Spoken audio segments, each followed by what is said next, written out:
And tonight on the Daily Wrap, Donald Trump gets some bad news in the national polls. How bad? We'll tell you. On Capitol Hill, we might just have a budget that will pass the House and the Senate. How bad? We'll tell you. As the war on ISIS intensifies, is it time for boots on the ground? Plus, we'll have your viewer comments. This is the Daily Wrap, live from New York City.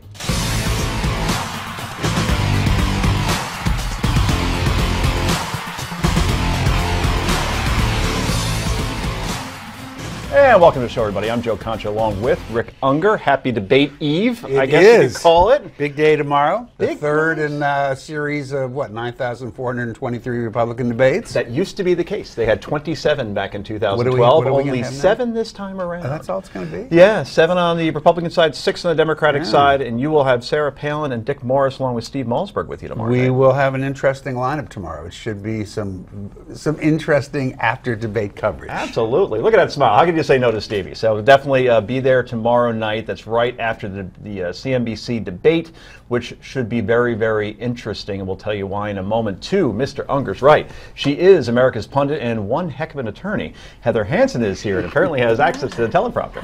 And finally, just back from Israel, the editor of the Wisdom Daily and a Washington Post contributor. His name is Rabbi Brad Hirschfield. Welcome, sir. Good to be back. We'll hear all about your flight and your vacation and see the pictures, but first we got to get right to the Daily Download.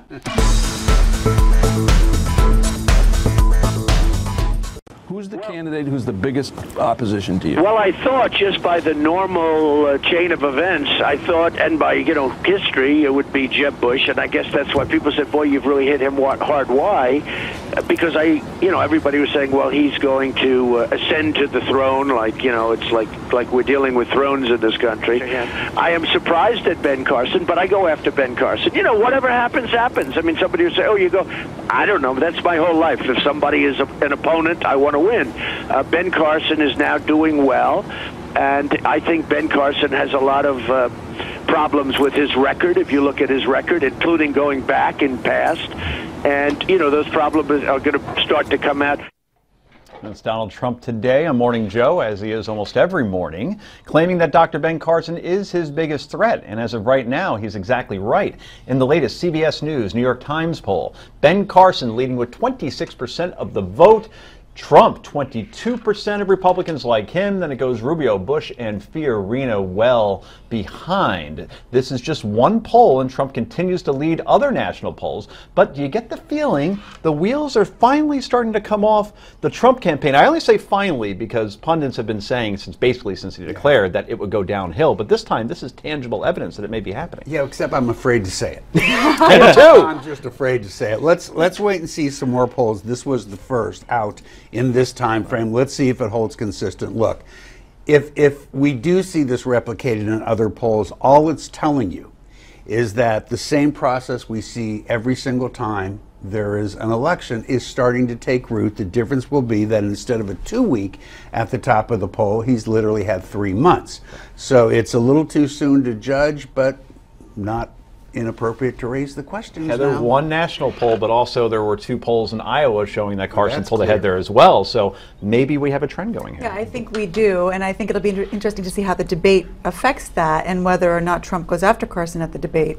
I think that if the debates go as past debates have gone, I think that you will continue to see Donald Trump fall down. I think that he's definitely worn out his welcome with some people. I know that there are some people who love him and will continue to love him and will love him until the day that they vote. It's fair to point out that with the Iowa poll, I have to give in all fairness to Mr. Trump, this is absolutely what we should have expected. Remember, Rick Santorum won last time around. Mike Huckabee won before that. It's an evangelical voting base. It makes all the sense in the world that they'd be pulling in for Ben Carson now. All right, Bradley. Well, I think that's exactly right. Don't count the wheels off this guy's bus too fast. I know it's been fun to do. The bottom line is, the really interesting thing is, if he's being replaced by another non-politician. And the truth is, all the professional politicians in the race added together don't equal Carson and Trump. Yeah. So the real thing to watch for is, in addition to an evangelical base in Iowa, and the fact that winning Iowa has very limited predictive value in terms of getting the nomination, is that there is still a deep-seated preference for a non-politician over any other politician. So you could jump in then, theoretically. I'm because ready you to would be an go. outsider. If you guys are willing to back me, I'm willing to give it a not shot. allowed. It's against my Yeah. contract. I can't make political Contract, it's against his DNA. Otherwise, I'd be there. Say, contractual things we could work out. The other stuff might be much bigger. Right, it's inherent. Anyway, Ben Carson has one thing going for him, favorability. In the latest Quinnipiac poll, Carson has a whopping 84% favorability rating among likely Iowa caucus voters. Heather, should Ben just say, hey? I think that he just needs to maintain his tone. I think that his favorability is not because he does not strike back, because I think he does, but he does it in a very gentlemanly, kind, not bombastic way, as opposed to Trump, who is the opposite of those things. I'm surprised because people sometimes like the Nicely put. negativity. Yeah, well, because she's a nice woman, and then Ben's a nice guy. But 84% favorability, that's It's not striking. shocking at all. It's Iowa. And again, you know, in New Hampshire, Trump is way ahead.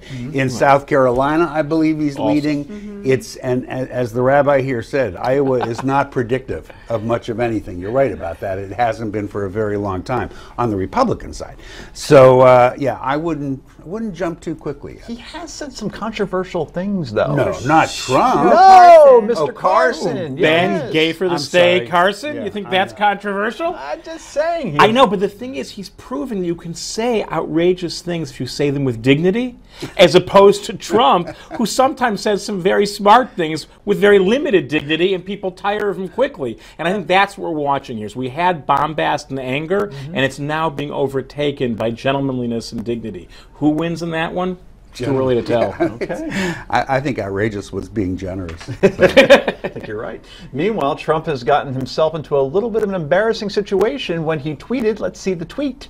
Word is that Ford Motor, because of my constant badgering at packed events, is going to cancel their deal to go to Mexico and stay in the U.S. He also tweeted, do you think I will get credit for keeping Ford the U.S.? Who cares? My supporters know the truth. I think what can be done as president. Ford responded with a release that said in part, and we quote, we decided to move the F-650 and F-750 medium-duty trucks, I love those, to Ohio Assembly in 2011, long before any candidates announced their intention to run for U.S. president.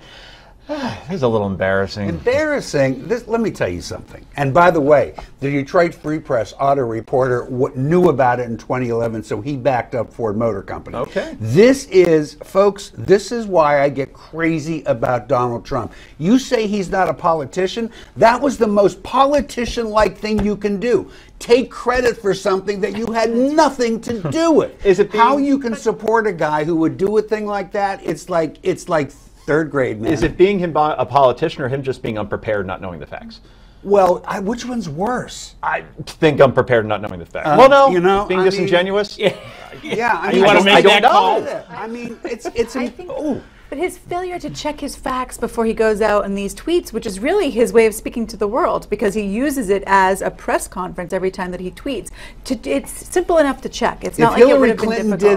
did that, the conservative media would be stringing her up. Well, we are Let's giving be him a hard honest. time right now, and let's put it in context. Al Gore invented the internet, so there's a tendency for politicians to have a kind of grandiosity where Yeah, they but take that's what they're all credit for supposed to be everything. against, and the no, I completely non-politician. agree. If we're going to hold him up as a non-politician, hold him up as a non-politician. Don't take credit for what you didn't do. Here's what I don't see out of the Trump campaign that I thought we would, because he keeps promising that he will surround himself with very smart people that have been very successful in life. And who's he surrounding himself with? I don't see surrogates. I don't see campaign staff that I would say, oh, that's a good guy to have on my And you team. don't see people who are willing to do a little homework before he makes outrageous Well, that's- comments taking credit Do you for think things. people are afraid to tell him what he doesn't want to hear? Absolutely. And I I don't think he think- surrounds himself with people who aren't going to tell him Not what a he good doesn't That's trade the for a key. president. Exactly. I I think agree. that the It's a mark of choice. excellence to him is that you only are near him if you tell Agree with him him. what he wants to hear. That's Yeah.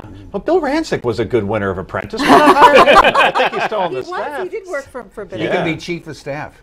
Probably, right? And he's quite a tasty dish, too. I mean, he's a good-looking guy. My wife thinks so. It's what I'm told, anyway. All right. Well, she likes you. So. Yeah. Either way, we're One looking hopes. forward to the debate tomorrow night, and certainly it's going to be one hell of a show. So do you think Ben Carson will overtake Trump in the polls? It's already happened, but I think we mean in a more consistent basis. Go to newsmaxtv.com/comments and let your voice be heard. Also, tomorrow night, catch Newsmax TV's post-GOP debate coverage starting at 10 p.m., which features Sarah Palin, Dick Morris, Rick Unger, all good stuff. Stick with us. More Daily Wrap in a moment.